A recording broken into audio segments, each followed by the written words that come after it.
Hello students, I am Shivam Sahu. आज जो हम बात करने वाले हैं एक्सरसाइज 3.1 में question number 5th and question number 6th की। ओके, तो यहाँ पर स्टार्ट करते हैं। क्वेश्चन नंबर 5th क्या लिखा हुआ है? क्वेश्चन नंबर 5th आप देखिएगा यहाँ पर, in a circle of diameter 40 centimetre. आपको एक सर्कल बोला गया है जिसकी डायमीटर कितनी है? 40 centimetre. Then length of chord is 20 centimetre, और बोला गया है जो लेंथ ऑफ कॉर्ड है वो कितना है? 20 centimetre. Find the length of the minor arc of the chord. तो यहाँ पर ध्यान से समझिएगा, आपको यहाँ पर गिवन है डायमीटर इज 40 सेंटीमीटर। तो सबसे पहले आपने लिख दिया, आपको यहाँ पर गिवन है diameter is equal to 40 centimetre. It mean जो रेडियस होगा वो कितना होगा? 20 सेंटीमीटर। ओके, देन फिर आपको बोला गया था length of the chord is 20 centimetre. फिर आपको बोला गया है जो कॉर्ड है, कॉर्ड कितनी है? 20 centimetre.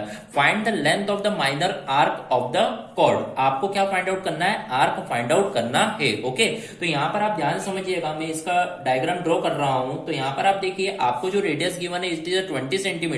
It means this two are radius which is 20 centimetre and this is also 20 centimetre. अब आपको बोला गया है जो कॉर्ड है वो भी कितना है? 20 सेंटीमीटर। तो ये जो कॉर्ड है ये भी आपको कितना गिवन है? 20 सेंटीमीटर। मैं इसको नेम दे देता हूं ए, इसको ओ, इसको बी। तो इस तरीके से मैंने एक ट्रायंगल यहाँ पर ड्रॉ हो चुका है जिसकी तीनों साइड कितनी है? 20 20 20। ओके, तो यहाँ पर आपने देखा this is our triangle A O B in which all sides are 20 20 20। It means आपने देखा all sides are equal, then it is called equilateral triangle. तो इस तरीके से आप देखेंगे इक्विलेटरल ट्रायंगल का जो एंगल होगा, ये वाला एंगल कितना हो जाएगा आपका? 60 डिग्री। ओके, तो इसका मतलब आपने जब सॉल्व करने गए तो आपने देखा जो थीटा हुआ वो कितना हो गया आपका?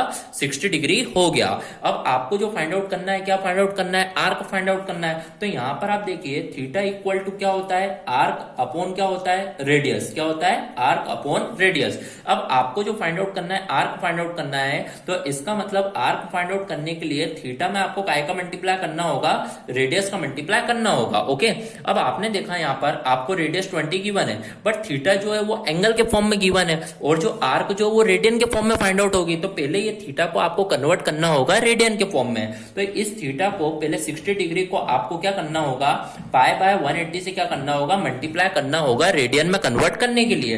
तो इस तरीके से आप देखेंगे पाई 63 जा 180। तो इस तरीके से आप देखिए पाई बाय 3 आपका क्या आ चुका है? ये रेडियन फाइंड आउट हो चुका है।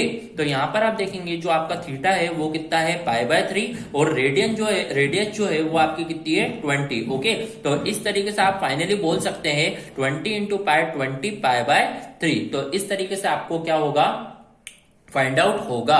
तो आपको आर्क फाइंड आउट करना था, तो ये कितना आ गया? 20 पाई बाय 3, और यहां पर आपको यूनिट सेंटीमीटर में गिवन है, इसलिए आप लिख दीजिए 20 पाई by 3 centimetre. Okay, so here our question number 5 is completed. बढ़ते हैं अपने नेक्स्ट क्वेश्चन की ओर, क्वेश्चन नंबर 6। क्वेश्चन नंबर 6 ध्यान से देखिएगा क्या लिखा हुआ है यहां पर। आप क्वेश्चन नंबर 6 देखिए, यहां पर लिखा हुआ है ये question, if in two circle arc of the same length subtend an angle of 60 degree and 75 degree. आपको बोला गया टू सर्कल है जिसका arc of the same length, जिनकी आर्क क्या है? सेम लेंथ की है, subtend an angle 60 degree and 75 degree. It means आपने देखा यहां पर आपको टू सर्कल्स की बात करी गई है, तो यहां पर मैंने दो सर्कल क्या कर दिए? ड्रॉ कर दिए। अब आपको बोला गया है जिनकी दोनों की आर्क क्या है? सेम है, और ये आर्क ऑफ लेंथ सेम है, और सबटेंड जो कर रहे हैं angle 60 degree and 75 degree at the centre. तो मान लीजिए ये जो ये वाला सर्कल है, इसका सर्कल का मान लीजिए एंगल 60 डिग्री है, और मान लीजिए इस वाला सर्कल का मैं एंगल बोल देता हूं कि ये वाला जो एंगल है उसका एंगल कितना है? 75 डिग्री है।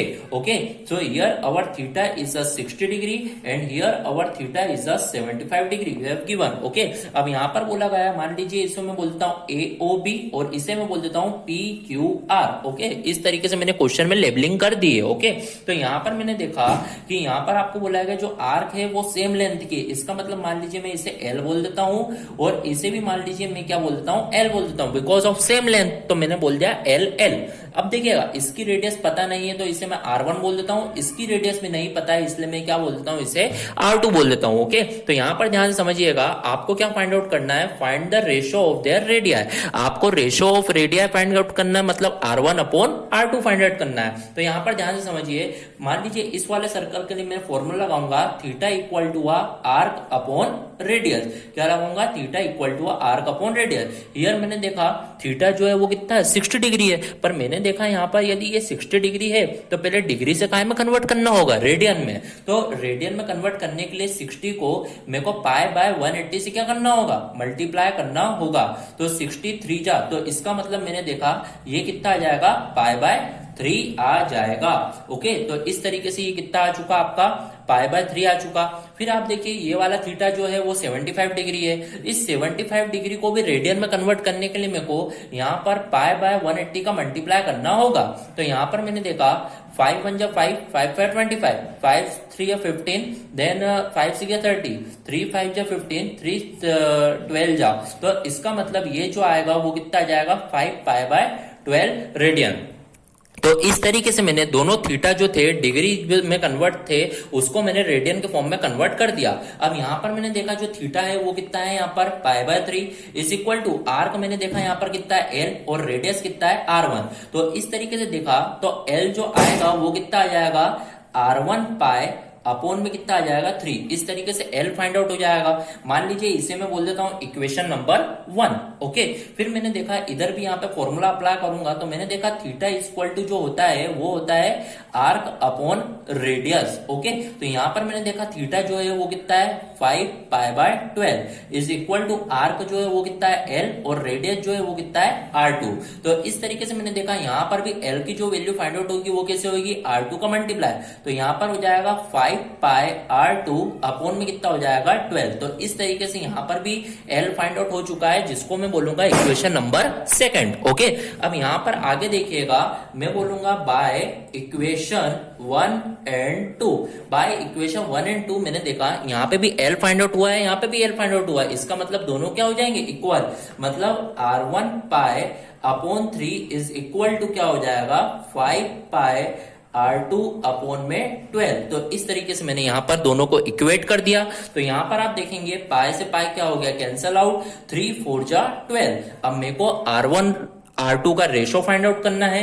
तो यहाँ पर आप समझिएगा R1 ये रहा, अपॉन में ये R2 को ले आता हूं तो इसका मतलब यहाँ पर जो बचेगा वो कितना बचेगा 5 बाय 4। तो इस तरीके से आप देखेंगे जो रेशो आपका आया है वो कितना आएगा 5:4। तो आप यहाँ पर बोल सकते हैं R1 ratio R2 is equal to 5:4 is your answer. Okay, तो इस तरीके से आपका रेशो फाइंड आउट होगा रेडियस का। ओके, तो इस तरीके से अपना क्वेश्चन नंबर 5th और 6th कंप्लीट होगा। So here our question number 5th and question number 6th of exercise 3.1 is completed. If any doubt then comment in the comment box. Okay, thank you.